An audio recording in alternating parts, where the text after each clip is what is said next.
On a cold December night, the world holds its breath as a golden trophy, coveted and debated, awaits its first champion.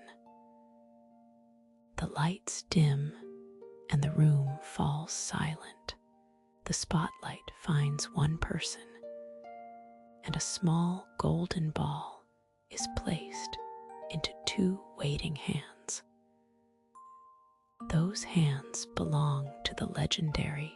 Every year, this moment captivates the football world. Lionel Messi has cradled that golden trophy 8 times, while Cristiano Ronaldo has claimed it 5. Together, they have made this prize the most sought after in football. But what if I told you that the story of the Ballon d'Or begins in the heart of France, with a man named Gabriel Hanot?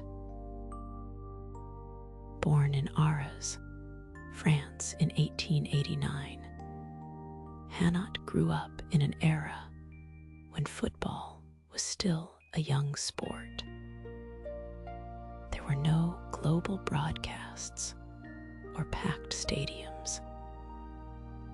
The game was played on rough fields by passionate players long before the world recognized its brilliance. Hanot himself started as a football player, representing France, but life would not let him remain on the pitch. The First World War swept through Europe, pulling countless young men away from the game they loved. Hanot became a military pilot, trading the green grass for the vast sky. Each flight carried the weight of uncertainty, the possibility of never returning home.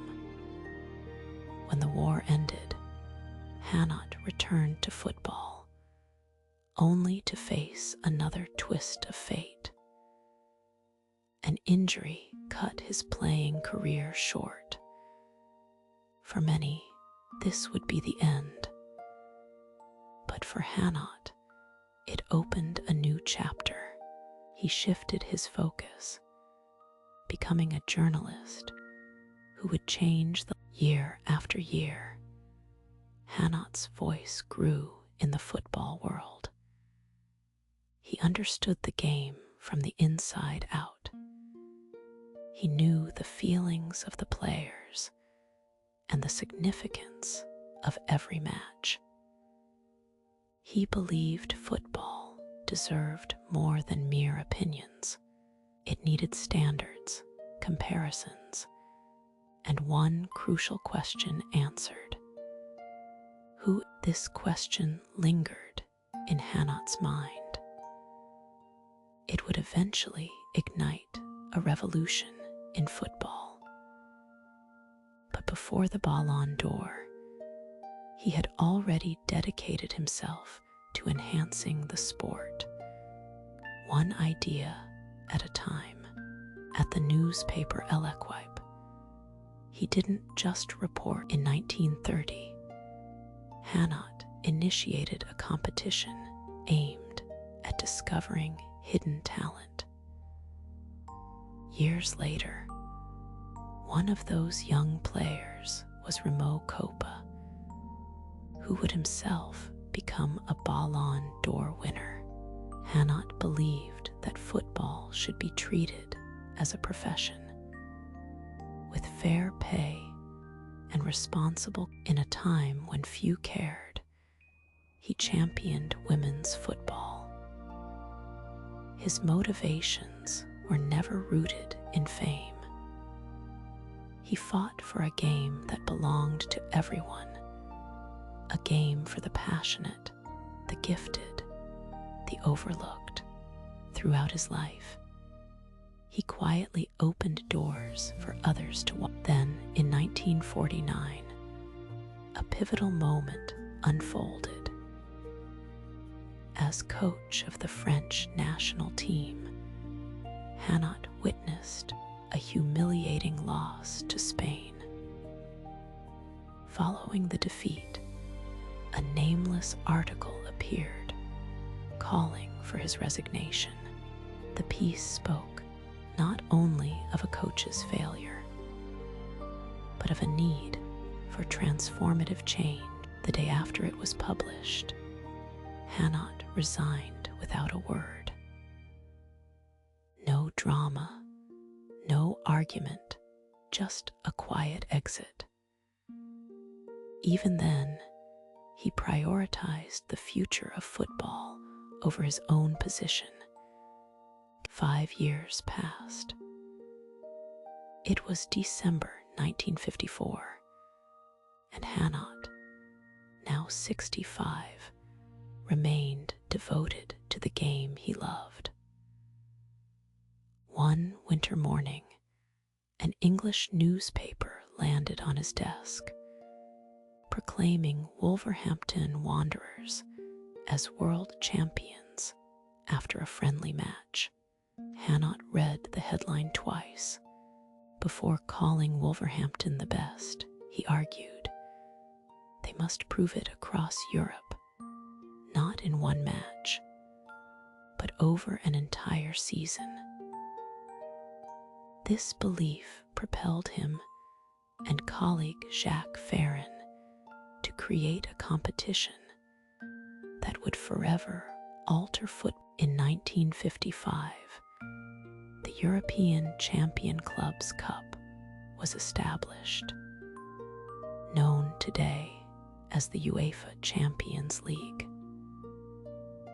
For the first time, clubs could compete at the highest level, showcasing their skills against one another.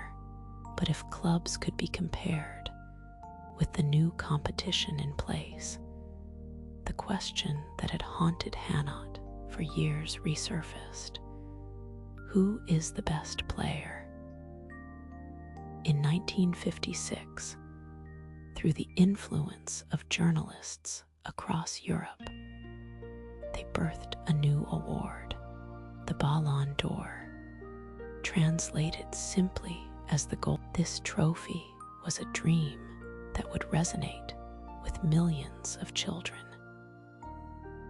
2 trophies emerged from the same vision, one for the best club, one for the best player, both conceived by Hanaud and Ferrin just years apart. Though Hanaud's name does not grace either trophy, his invisible idea found its form. The Ballon d'Or took shape as a small golden ball, crafted by the renowned Parisian jeweler Maison Malerio, who had been perfecting their craft for centuries. Each year, skilled artisans began the meticulous process of creation. Only 2 trophies are made, one for the men's winner, one for the women's. It takes nearly 100 hours to complete each piece, assembled by the hands of goldsmiths, engravers, and polishers. Standing just over 30 cm tall, the trophy is small enough to nestle in 2 hands, yet heavy enough to remind its bearer that dreams carry weight. It embodies not just victory, but an idea, the pursuit. What follows is not a mere list of winners, but 5 unforgettable moments when this golden ball found its rightful place. The first award, given not in the glare of Parisian lights, but in a modest town hall in Blackpool on December 18, 1956, Hanaud presented the first Ballon d'Or to the 41-year-old Stanley Matthews, a player remembered for his unforgettable performance during the 1953 FA Cup final. In a match where his team was down 3 goals, Matthews orchestrated a comeback, leading 3 years later. As European journalists voted for the first Golden Ball, they recalled that day at Wembley, where Matthews reaffirmed that this trophy is not always reserved for the youngest or loudest, but for those who refuse to let the game. It has never traveled again. The 23rd of October, 1963, Wembley Stadium. A special match to celebrate the 100th birthday of the English Football Association. England faces the rest of the world. The finest players from Europe and South America unite on one pitch. Among them, a goalkeeper flies in from Moscow. His name, Lev Yashin. Clad entirely in black from cap to boots, for 45 intense minutes, Yashin saves everything. He dives to his left, then to his right, stretching his long arms to reach balls in a way English journalists have never witnessed before. By the end of that night, the world has a new name for him, the Black Spider. He stands in the goal, an 8-armed creature that seems to cover every corner. At the close of the year, European journalists make history. For the first time, the Golden Ball trophy is awarded to a goalkeeper. 70 years pass, and no other goalkeeper claims the honor. The dream crosses borders once more. The 23rd of November, 1994. Olympia Stadium, Munich. Bayern Munich faces Pel Selma in the Champions League. On the substitutes bench sits a boy from a poor neighborhood in Monrovia, Liberia. Once a telephone switchboard operator, he is determined to feed his family. Not long before this match, the great German player Lothar Matthäus publicly states, "We is not one of the best." In the second half, We finally enters the game. In the 80th minute, he receives the ball in Bayern's half. He glides past Matthäus, then Shaw, then Helmer. Finally, he faces the goalkeeper, Oliver Kahn, and from the edge of the penalty area, he scores. 1 year later, in December 1995, George Weah stands in Paris, cradling the golden ball. He is the first African player in history to hold it.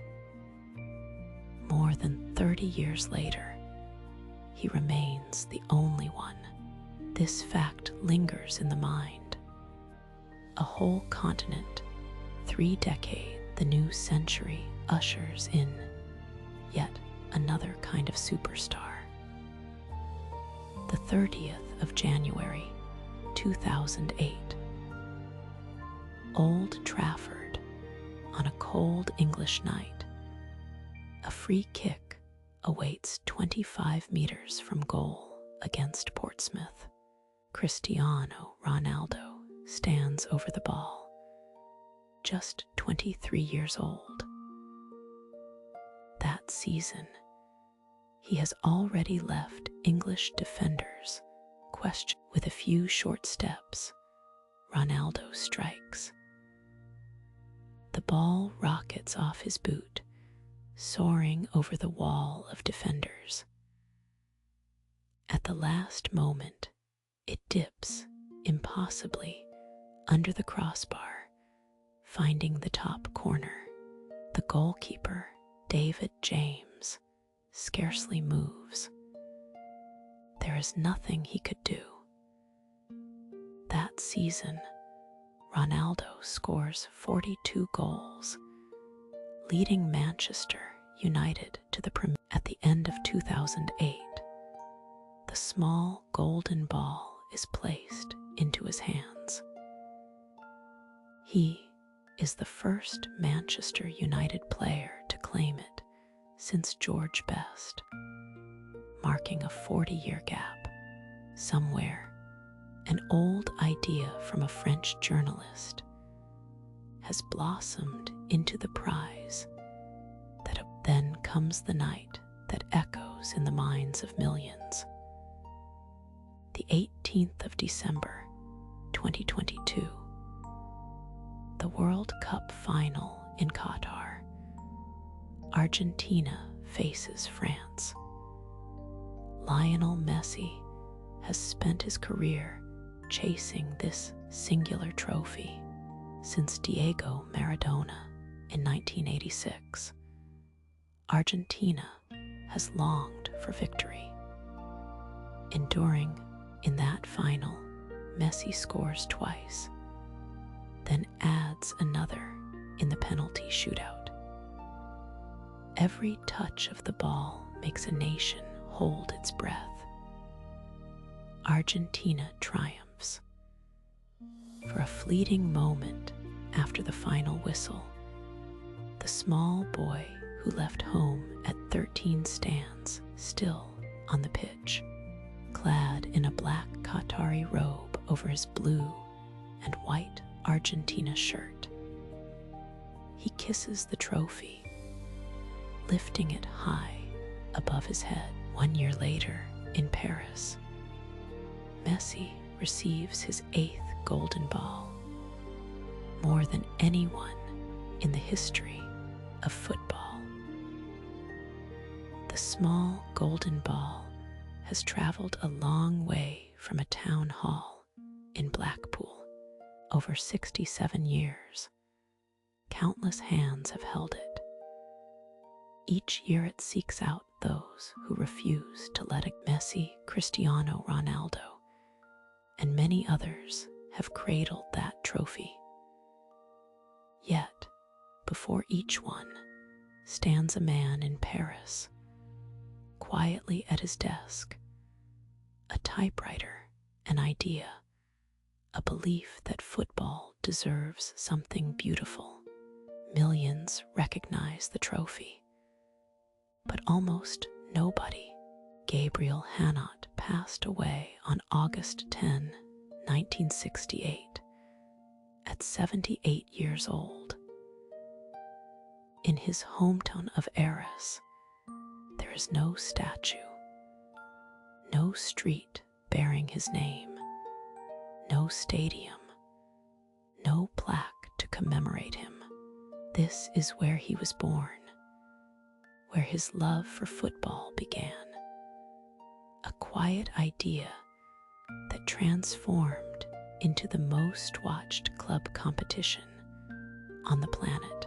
His idea gave birth to the most coveted individual prize in football. Every year, stadiums fill, television screens light up, and children dream big. Yet neither of those reflects his name. Perhaps the small golden ball is a beautiful object, fitting perfectly in two hands. Each year, the world watches whoever holds it. But there is always someone unseen, standing beyond the spotlight, the one who first imagined the trophy, who quietly advanced it, then stepped aside, not out of shyness, but because he had already given everything. Maybe you know someone like that. Perhaps at times, you are that person, the one who does the quiet work, who opens doors for others, then steps aside. That work matters, even if no one calls your name. The world is filled with beautiful creations born from forgotten hands. Each year, somewhere in Paris, a spotlight finds one player on a stage. A small golden ball is placed into their hands. The theater is alive with anticipation, billions watching.